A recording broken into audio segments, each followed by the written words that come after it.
Hallelujah, praise the Lord. सभी को जय मसीह की।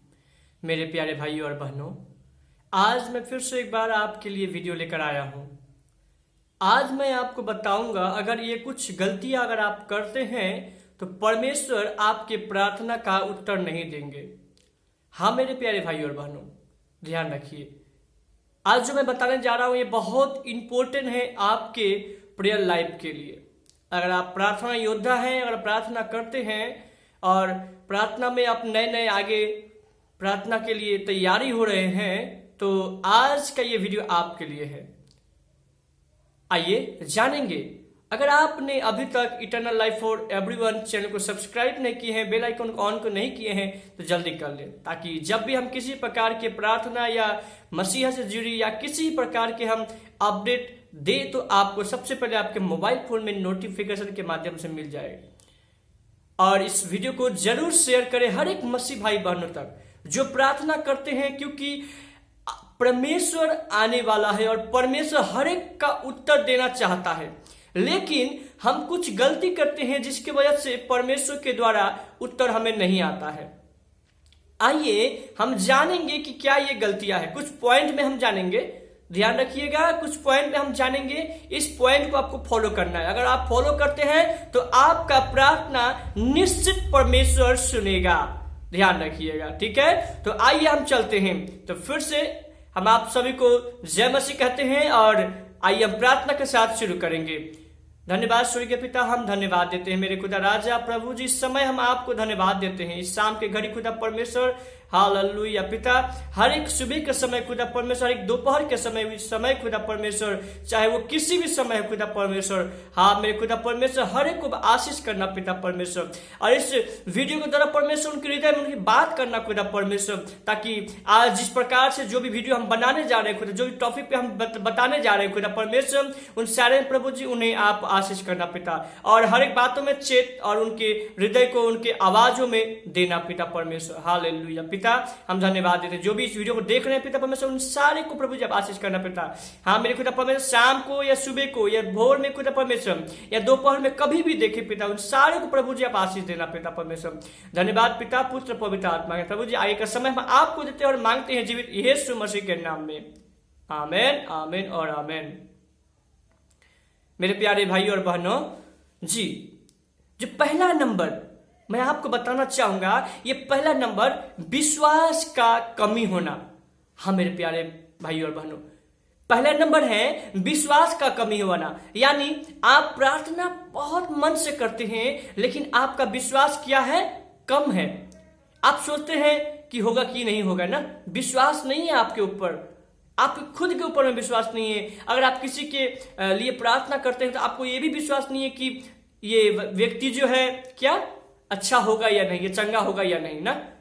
तो ये विश्वास हमारे में बढ़ाना है। परमेश्वर कहा है कि अगर तुम्हारा विश्वास राई के समान भी हो जाए तो तुम उस पहाड़ को कहो तो पहाड़ क्या करेगा? समुद्र में गिर जाएगा ना। यानी जो भी बीमारी है, अगर कहो कि ये बीमारी इसके शरीर को छोड़ दे, ये शैतान के शरीर को छोड़ दे, तो वो छोड़ देगा।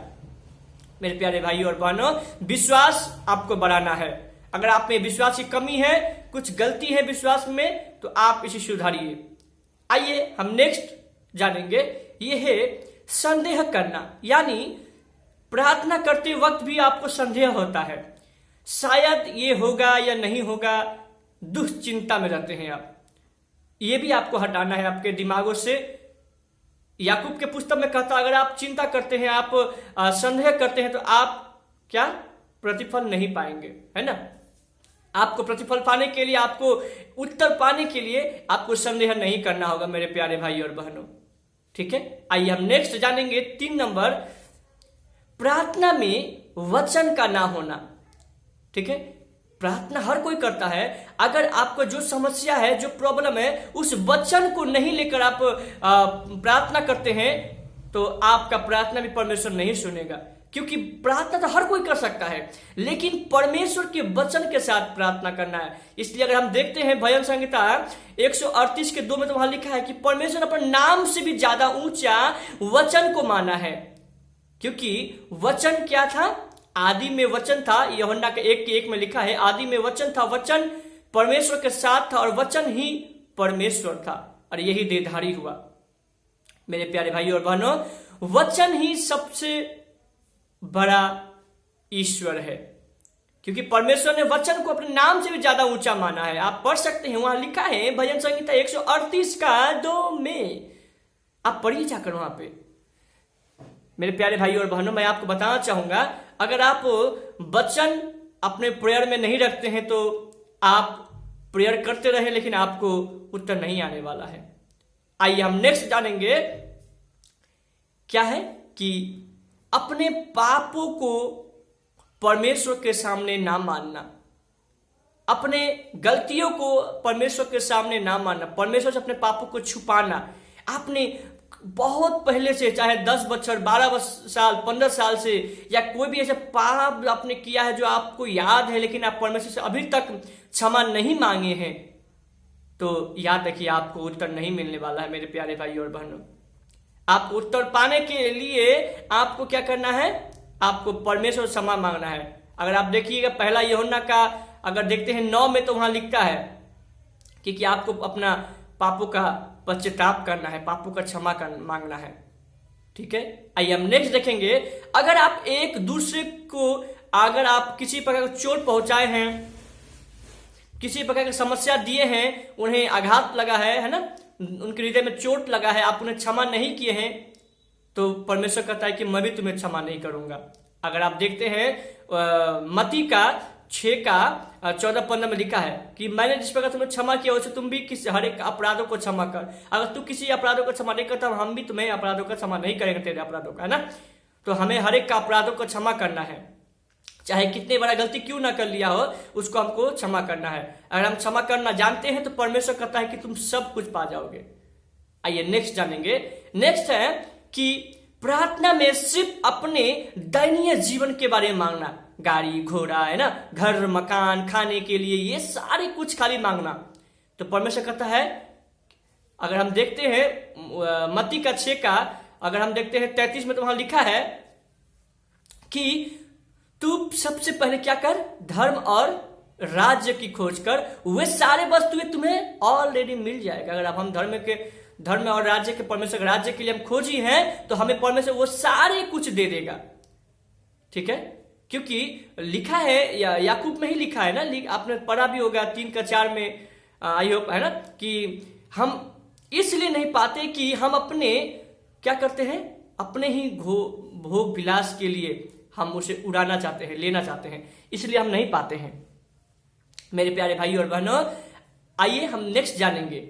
नेक्स्ट क्या है, आत्मा में होकर अगर आप प्रार्थना नहीं करते हैं तो, हर कोई तो प्रार्थना करता है लेकिन वो शरीर में होकर ही प्रार्थना कर, यानी शरीर में होने का मतलब क्या है कि आप मन से नहीं करते हैं, आप जल्दीबाजी में, प्रभु मुझे ये देना, प्रभु वो मुझे देना, प्रभु ये कर दो, वो कर दो। अरे प्रभु तो सब कुछ करने वाला, लेकिन आप तो मांगते उस तरह से हैं कि आपको ट्रेन छूट रहा है, आपका ट्रेन छूट कर आप टिकट कटाए हैं और ट्रेन छूट गया है, आप भाग रहे हो, इस टाइप से आप प्रार्थना करते हो। आप अगल बगल में पूरा झमेला हो रहा है, बातचीत हो रहा है, गुस्सा गुस्सी हो रहा है, आप उसको भी सुन रहे हो और आप प्रार्थना भी करते हो, तो आपका प्रार्थना परमेश्वर नहीं सुनेगा। क्योंकि जब तक आप एक मन होकर, एक चित होकर परमेश्वर को ध्यान करके प्रार्थना नहीं करेंगे, तब तक आपका प्रार्थना परमेश्वर नहीं सुनेगा। सच में मेरे प्यारे भाई और बहनों, आपको प्रार्थना सुनेंगे तभी जब आप इन सारे बातों पे ध्यान रखेंगे। अगर आपको बताना चाहूंगा तो और भी बात है, बहुत सारी बात है। अगर आपको बताना चाहूंगा, अगर आप जब प्रार्थना करते हैं, प्रार्थना करने के बाद में भी आप पाप करते रहते हैं, उसी पाप को करते हैं, आप क्या सोचते हैं आपको परमेश्वर उत्तर देगा? नहीं देगा आपको उत्तर। आप प्रार्थना करते हैं, करने के बाद भी आप क्या सोचते हैं कि अरे चलो मैं थोड़ा ये कर लेता हूँ, वो कर लेता हूँ, मैं थोड़ा बॉयफ्रेंड के साथ घूम लेता हूँ, गर्लफ्रेंड के साथ घूम लेता हूँ, मैं थोड़ा गंदी गालियां दे देता हूँ, मैं थोड़ा इससे नफरत कर लेता हूँ। पाप है, पाप है, पाप है। मैं झूठ बोल लेता हूँ, मैं चोरी कर लेता हूँ। प्रार्थना के करने के बाद भी अगर आप ऐसे करते हैं तो ध्यान रखिएगा, आपका प्रार्थना परमेश्वर नहीं सुनेगा। सच में प्यारे मित्रों, आपका प्रार्थना परमेश्वर नहीं सुनेगा। तो आज से इन सारी गलतियों को अपने हृदय से निकालिए और ये जो मैंने आज ऊपर बताया है सारे को फॉलो कीजिए और देखिए परमेश्वर आपको उत्तर कैसे देता है। परमेश्वर कहता है कि मैं तुम्हें देने के लिए हूं, तो आप मांगते ही वैसे हो।